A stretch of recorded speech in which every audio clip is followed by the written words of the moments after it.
Pheromones हैं, जो chemicals हैं जिनकी वजह से आपकी बॉडी की स्पेशल टाइप की गंध होती है, जिससे क्या होता है कि जो आपका पार्टनर है, चाहे वो लड़का है लड़की, वो क्या करता है उसकी तरफ अट्रैक्ट होने में, उसमें अगर इन्फेक्शन यहाँ आ जाता है, उसके प्राइवेट पार्ट में आ जाता है, तो तुरंत ये अंदर भी चला जाता है। ठीक है, कुछ भी जब ट्रेंडिंग में होता है तो हम उस चीज़ को ब्लाइंडली फॉलो करते हैं। हमें ये नहीं पता होता है कि ये हमारी बॉडी के लिए, हमारी हेल्थ के लिए अच्छा है या फिर नहीं है, लेकिन बस उसको फॉलो करते ही चले जाते हैं। फॉर एग्जाम्पल, कभी कभी ट्रेंडिंग में होता है कि जो फीमेल है उसकी बॉडी भरी भरी सी होनी चाहिए, जैसे कि पहले वाली जो हीरोइन होती थी उनकी बॉडी किस तरीके की होती थी, बहुत ज़्यादा पतली वो नहीं होती थी।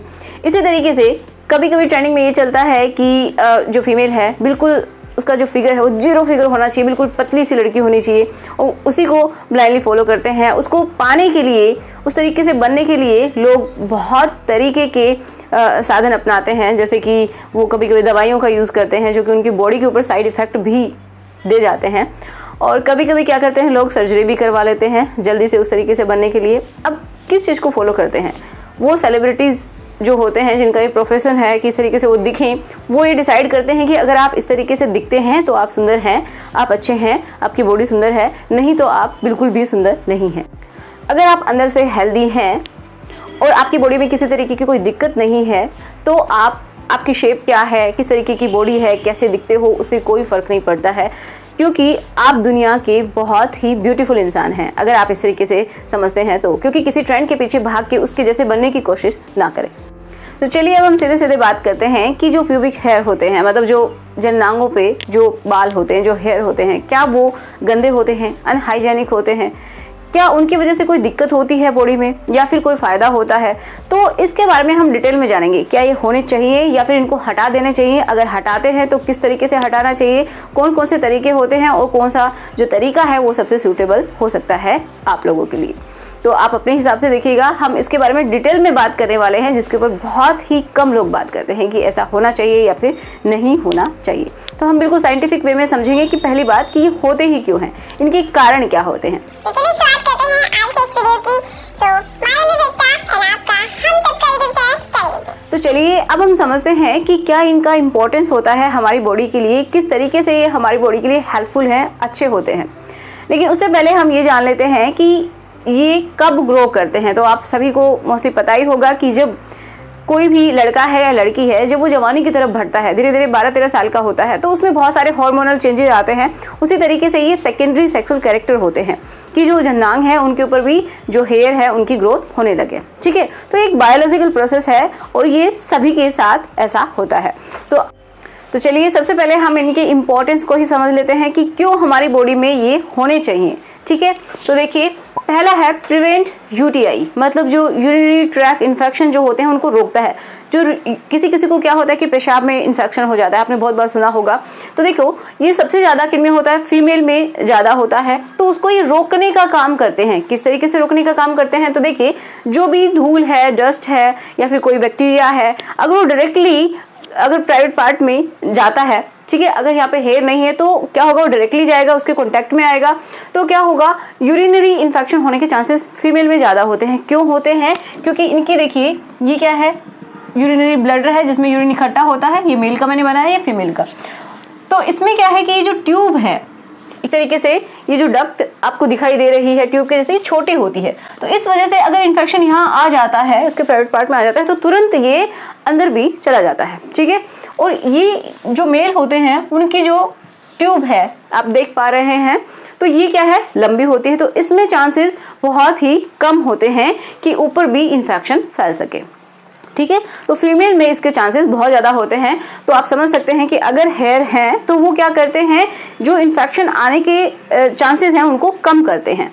ठीक है, उनको बाहर ही ट्रैप कर लेते हैं। ये आपको आगे पता चलेगा। प्रिवेंट एसटीआई, अब देखिए कुछ ऐसी जो प्रॉब्लम, जो बीमारियां होती हैं जो कि रिलेशन बनाने से आते हैं, सेक्सुअल ट्रांसमिटेड डिजीज जिसको बोल सकते हैं, या फिर इन्फेक्शन बोलते हैं, सेक्सुअली ट्रांसमिटेड इन्फेक्शंस। तो मतलब एक पार्टनर से दूसरे पार्टनर में जो बीमारियां आती हैं तो उनको भी कुछ हद तक ये रोकने में हेल्प करता है। ठीक है, अब देखिए keep moist and warm to prevent dryness, ये बहुत ही इंपॉर्टेंट इसका रोल है कि जो प्राइवेट पार्ट होते हैं उनको मॉइस्ट करके रखता है। अगर स्पेशली हम बात करें फीमेल में, तो जो बाहर का जो एरिया होता है जो एक्सटर्नली दिखाई देता है, तो उसको ये मॉइस्ट रखते हैं।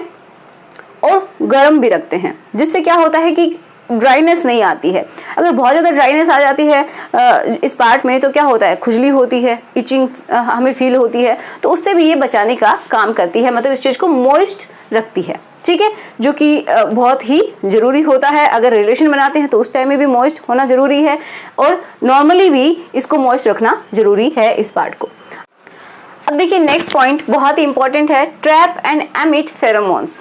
अब देखिए फेरोमोन्स एक तरीके से क्या होते हैं कि बहुत ही इंपॉर्टेंट बात मैं आपको बता रही हूँ कि स्पेशल टाइप की हमारी बॉडी की एक गंध होती है, हर किसी की होती है, थोड़ा बहुत डिफरेंस सब में होता है, ठीक है। तो क्या होता है कि जब ये जो प्राइवेट पार्ट है तो उसके ऊपर क्या है, हेयर है, तो वो जो हेयर होते हैं वो जो हमारी स्किन की जो एक गंध है, स्मेल है, ठीक है, वो किस वजह से होती है कि अंदर से क्या होते हैं कुछ ऐसे केमिकल्स जो हमारी बॉडी में आते हैं। तो अगर यहाँ पे हेयर नहीं होंगे तो क्या होगा, वो डायरेक्टली हमारे कपड़ों से रब हो जाएंगे या फिर वो साफ हो जाएंगे। लेकिन अगर यहाँ पे हेयर हैं तो वो बहुत टाइम तक वो जो फेरोमोन्स हैं, जो केमिकल्स हैं, जिनकी वजह से आपकी बॉडी की स्पेशल टाइप की गंध होती है, जिससे क्या होता है कि जो आपका पार्टनर है, चाहे वो लड़का है लड़की, वो क्या करता है, उसकी तरफ अट्रैक्ट होने में उसमें हेल्प मिलती है, ऐसा माना जाता है। तो क्या होता है कि जो अगर यहाँ पे हेयर हैं तो क्या होगा, वो बहुत टाइम के लिए वहाँ पे रहेंगे, मतलब एक तरीके से ट्रैप करके रखेंगे उन केमिकल्स को, और धीरे धीरे उनको एमिट करते रहेंगे। एमिट का मतलब उनको धीरे धीरे वो जो गंध है उसको रिलीज करता रहेगा, ठीक है।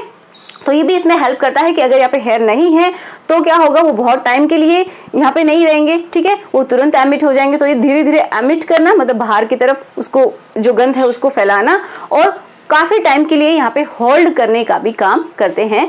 क्या, किनको, फेरोमोन्स को कौन करते हैं, हेयर, ठीक है, समझ में आया। अब है ट्रैप डर्ट एंड इन्फेक्शन। ये तो बहुत ही इंपॉर्टेंट है, हम सभी जानते हैं कि अगर यहाँ पे हेयर है तो मैंने बताया एक प्रोटेक्शन का काम करते हैं। वो क्या करते हैं कि अगर सीधे सीधे देखिए यहाँ पे कुछ भी नहीं है तो सीधे सीधे जो भी डर्ट होगी, डस्ट होगी, वो सीधे सीधे यहाँ पे आएगी और जमा हो जाएगी। तो ये जो एरिया होता है बहुत ही ज्यादा सेंसिटिव होता है, यहाँ की स्किन भी बहुत ज्यादा सेंसिटिव होती है, बहुत ही सॉफ्ट होती है। तो क्या है, अगर यहाँ पे डायरेक्टली इस प्राइवेट पार्ट पे अगर डायरेक्टली ही डस्ट आती है, डर्ट आती है, गंदगी आती है या फिर कोई बैक्टीरिया आते हैं तो वो सीधे सीधे इन्फेक्शन क्रिएट करते हैं, हमारे अंदर बॉडी से डायरेक्टली टच में आते हैं। लेकिन अगर यहाँ पे हेयर हैं तो सीधे वो उनमें ट्रैप हो जाएंगे, ठीक है। तो उसमें भी ये बहुत ज्यादा हेल्प करते हैं कि सीधे इन्फेक्शन आपके अंदर बॉडी के अंदर ना जाए, आपकी स्किन के ऊपर सीधे उनका संपर्क ना बने, इस वजह से ये प्रोटेक्शन का काम भी करते हैं। रिड्यूस फ्रिक्शन मतलब क्या है, घर्षण को ये कम करते हैं। मैंने बताया ये प्रोटेक्शन का काम करते हैं। अगेन ये क्या कर रहे हैं, प्रोटेक्शन का काम ही कर रहे हैं। देखिए जब आप चलते हैं तो भी आपकी जो बॉडी है इस तरीके से रब होती है, तो अगर डायरेक्टली कपड़ों से भी रब होती है तो आपकी स्किन पे इरिटेशन हो सकती है, रैशेस भी हो सकते हैं, और भी बहुत सारी प्रॉब्लम्स आ सकती हैं। अगर आपके कपड़े थोड़े से साफ नहीं है तो डायरेक्टली आपकी स्किन के कॉन्टेक्ट में रहेंगे तो वहाँ पे भी प्रॉब्लम आएगी। तो क्या होता है कि अगर यहाँ पे हेयर हैं तो डायरेक्टली वो फ्रिक्शन को कम कर देते हैं, कि जो भी फ्रिक्शन होगा, जो भी घर्षण होगा वो उन बालों पे होगा, वो जो अंदर की स्किन है वहां पे नहीं होगा, ठीक है। तो एक तरीके से फ्रिक्शन को भी कम करते हैं, घर्षण को भी कम करते हैं। और जब आप रिलेशन बनाते हैं तो उस टाइम में भी जो फ्रिक्शन होता है, जो घर्षण होता है, उसमें भी थोड़ा उसकी कमी करते हैं, ताकि आपको चोट ना लगे, आपकी जो स्किन है उसमें कोई कट ना हो, इससे आपको बचाते हैं, ठीक है। तो इतना इनके फायदे हैं, आपको समझ में आए होंगे कि ये सारे आपकी बॉडी के लिए फायदे ही फायदे हैं अगर हेयर होते हैं तो। अब हम ये बात करते हैं कि इनको फिर क्यों कटवाते हैं। तो हमने फायदे देख लिए हैं, हमें पता चला कि बहुत सारे फायदे हैं अगर यहाँ पे हेयर होते हैं तो, ठीक है। अब बात ये आती है कि क्या इनको हटा देना चाहिए, क्या ये गंदे होते हैं, तो उसकी भी जरा बात करते हैं। मैंने शुरू में कहा था कि जो भी ट्रेंड चलता है उसको हम ब्लाइंडली फॉलो करते हैं, तो ये भी कुछ इसी तरीके से इसको आप देख सकते हैं, क्योंकि बहुत पहले से ही जो हेयर है उनको रिमूव करने का जो काम है वो चला आ रहा है। और ये जो ट्रेंड है, जो चलाने वाले कौन होते हैं, सेलिब्रिटीज होते हैं, ठीक है। वो जैसा करते हैं हम सोचते हैं कि वही फिट हैं, वही सही है, उसी वजह से हम लोग भी उसकी तरह ही बनने की कोशिश करते हैं, ट्राई करने लगते हैं, ठीक है। तो सीधी सी बात है, बहुत पहले भी ये चलन था कि यहाँ के जो पेबिक हेयर हैं उनको हटाया जाता था। तो ये एक प्रोफेशन की वजह से, उनका एक काम था, इस वजह से हटाया जाता था।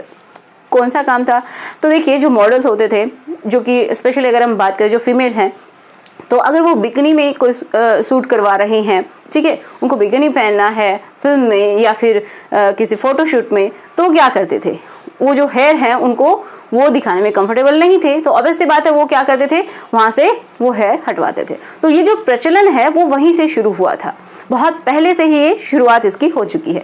तो उस वजह से हमें पता ही नहीं कि बस इतना सोचते हैं कि ठीक है इनको हटा देना ही बेहतर है। तो अगर किसी का प्रोफेशन है, अगर कोई चाहता है कि उनको पसंद नहीं है, अगर किसी को यहाँ पे ऐसा लगता है कि उसकी वजह से इचिंग होती है, उनको अनकंफर्टेबल फील होता है, तो वो हटवा सकते हैं। लेकिन इसके फायदे भी हैं। अगर किसी को कोई प्रॉब्लम नहीं है तो उनको, ये आपकी चॉइस है कि आपको हटवाना है या फिर नहीं हटवाना है, क्योंकि सिर्फ ट्रेंड के पीछे भागेंगे तो आप नुकसान कर सकते हैं, अपने लिए प्रॉब्लम्स क्रिएट कर सकते हैं। लेकिन अगर आप कंफर्टेबल हैं तो कोई भी दिक्कत आपको नहीं है, आप इनको हटा भी सकते हैं। ठीक है, अब हम बात कर लेते हैं कि अगर आपको हटवाना है तो किस तरीके से हटाएं, कौन सी टेक्निक सबसे सही है।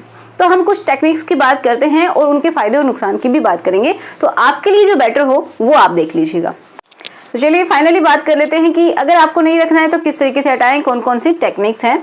तो पहला है ट्रिमिंग।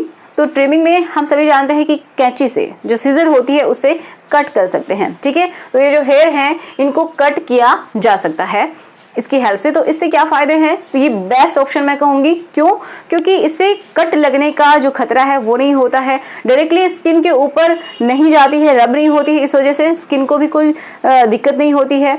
ठीक है, कोई कट नहीं लगता है, कोई भी रैशेज नहीं आते हैं। तो ये बहुत ही आसान तरीका है और एक तरीके से हम बोल सकते हैं फायदेमंद भी है, क्योंकि इसकी वजह से कोई भी इरिटेशन भी नहीं होती है। ठीक है, तो सबसे पहले इस पार्ट को साफ करें। साफ करने के बाद उसको ड्राई करने के बाद आप सीजर की हेल्प से, बहुत ही जो छोटी सीजर आती है उसकी हेल्प से हटा सकते हैं। ठीक है, नेक्स्ट ऑप्शन है शेविंग। तो शेविंग के लिए भी देखिए रेजर आते हैं, और अगर आप स्पेशली प्यूबिक हेयर की बात करें तो वहाँ के लिए भी स्पेशल टाइप के रेजर आते हैं जिनको आप यूज़ कर सकते हैं। और ट्रिमिंग में जैसे ट्रिमर आते हैं, वो भी बहुत ही इंपॉर्टेंट रोल प्ले करते हैं। अगर आपको ट्रिम करना है, कैंची की हेल्प नहीं लेनी है, तो ट्रिमर भी होते हैं जो कि क्या करते हैं, हेयर को ऊपर से वो कट कर देते हैं। ठीक है, तो ये स्पेशल पार्ट के लिए भी स्पेशल टाइप के ट्रिमर आते हैं जो कि इजीली इनको कट कर देते हैं। तो आप अपना ऑप्शन देख सकते हैं। तो शेविंग के लिए भी आप रेजर यूज़ कर सकते हैं। सबसे पहले आप इसको पार्ट को साफ करेंगे। साफ करने के बाद जो शेविंग क्रीम्स होती हैं तो उनको यूज़ करके आप इनको हटा सकते हैं। लेकिन इससे दिक्कत क्या हो सकती है कि देखिए फीमेल में बहुत ज़्यादा प्रॉब्लम हो सकती है, क्योंकि जो एरिया है, जो प्राइवेट पार्ट का जो एरिया होता है एक्सटर्नली, वो बहुत ही एक तरीके से खुला होता है। ठीक है, तो इसमें कट के भी बहुत ज़्यादा चांसेस होते हैं, और वहाँ की जो स्किन है बहुत ज़्यादा सेंसिटिव है। इस वजह से यहाँ पे हो सकता है छोटे छोटे शेविंग के बाद जो स्किन है वो ड्राई हो जाए। सेंसिटिव है तो क्या होंगे, पिंपल्स भी हो सकते हैं। तो इस तरीके की दिक्कतें आ जाती हैं, बहुत ही ज़्यादा इरिटेशन भी हो सकती है अगर किसी को बहुत ज़्यादा ड्राई स्किन है या फिर बहुत ज़्यादा सेंसिटिव स्किन है तो। ठीक है, तो ये प्रॉब्लम्स आ सकती हैं। नेक्स्ट है वैक्सिंग। तो ये बहुत ज़्यादा प्रचलन में है कि वैक्स करवाते हैं, तो बहुत तरीके की जो मार्केट है उसमें वैक्स मिलती हैं जो कि क्या करती हैं, ये जो हेयर है उनको निकालती हैं। ठीक है, नेक्स्ट है क्रीम्स। तो ये भी हम सब जानते हैं कि जो क्रीम होती हैं वो एक तरीके से केमिकल्स होते हैं जिनको यूज़ करते हैं। लेकिन अगर आप यूज़ करते हैं तो उनको पहले आपको नहीं पता कि कौन से इंग्रेडिएंट्स इसके अंदर हैं, क्या क्या केमिकल्स हैं जो कि आपकी स्किन को इरिटेट कर सकते हैं, रिएक्ट कर सकते हैं आपकी स्किन के ऊपर। तो इस वजह से क्या करना है, सबसे पहले आपको पैच टेस्ट करना है, मतलब कहीं भी लगा के आपको पहले टेस्ट करके देखना है कि आपकी स्किन के लिए सूटेबल है या फिर नहीं है। अगर नहीं है तो आप उसको यूज़ नहीं करेंगे, क्योंकि कुछ ऐसे केमिकल्स होते हैं जो कि आपकी स्किन के लिए हो सकता है वो सही नहीं हो और क्या कर दे, कुछ एलर्जिक रिएक्शंस स्किन के ऊपर हो जाती हैं। ठीक है, तो ये भी क्या करते हैं, जो हेयर होते हैं उनको डैमेज कर देते हैं और वो पूरी तरीके से क्लीन हो जाते हैं। ठीक है, नेक्स्ट है लेज़र हेयर रिडक्शन। ये तो बहुत ज़्यादा प्रचलन में है आजकल, लेकिन सब लोग नहीं करवा सकते क्योंकि कॉस्टली होता है। ठीक है, तो अब देखिए लेज़र में क्या होता है, लेज़र हेयर रिडक्शन, इसमें क्या है कि ये सब क्या कर रही हैं, यहाँ ऊपर ऊपर से इन हेयर को निकाल रही हैं, लेकिन ये क्या करती है कि जो फॉलिकल्स हैं इन्हीं को कमज़ोर कर देती हैं और यहाँ पे एक तरीके से लेज़र जो बीम है वो डाली जाती हैं, जिससे कि क्या होता है ये धीरे धीरे डैमेज होने लगती हैं और बहुत लॉन्ग टाइम के लिए हेयर वापस से यहाँ पे नहीं आते हैं। ठीक है, लेकिन इसके लिए क्या है, मल्टीपल सेशन लगते हैं, एक बार में ऐसा नहीं होता है, काफ़ी बार उसको बुलाया जाता है जिनको ये ट्रीटमेंट लेना है एंड देन ये प्रोसीजर किया जाता है।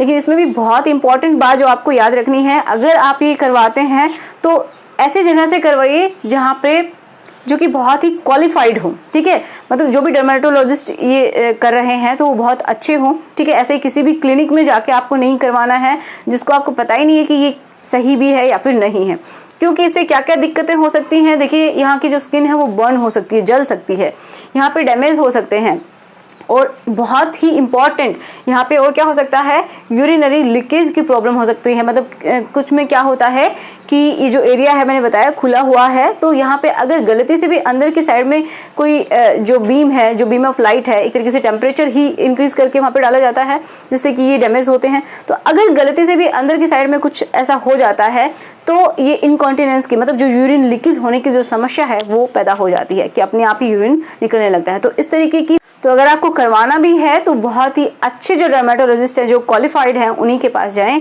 ऐसे ही किसी के पास ना जाएं। तो आज का वीडियो आई होप आपके लिए हेल्पफुल रहा होगा। अगर आप मेरे साथ यहाँ तक बने हुए हैं तो प्लीज़ बिना लाइक किए नहीं जाना है और इस चैनल को अगर आपने सब्सक्राइब नहीं किया हुआ है तो सब्सक्राइब कर लीजिए। अगर आपके माइंड में कोई भी डाउट है, किसी तरीके का कोई क्वेश्चन है, तो या तो मुझे आप इंस्टाग्राम पे डायरेक्टली मैसेज कर सकते हैं, वहाँ पे लिख दीजिए सीधे सीधे कि क्या आपकी प्रॉब्लम है, क्या क्वेश्चन है। वो आप इस तरीके से ना पूछें कि मेरी कोई प्रॉब्लम है, क्या मैं आपसे क्वेश्चन पूछ सकता हूँ, तो आप सीधे सीधे जो प्रॉब्लम है वो आप लिख दीजिए। किसके ऊपर आप वीडियो चाहते हैं वो आप लिख सकते हैं। तो आप मुझे सजेस्ट कर सकते हैं कि नेक्स्ट वीडियो कौन सा होना चाहिए, किस टॉपिक के ऊपर बनना चाहिए। तो मिलते हैं नेक्स्ट वीडियो में। Thanks for watching.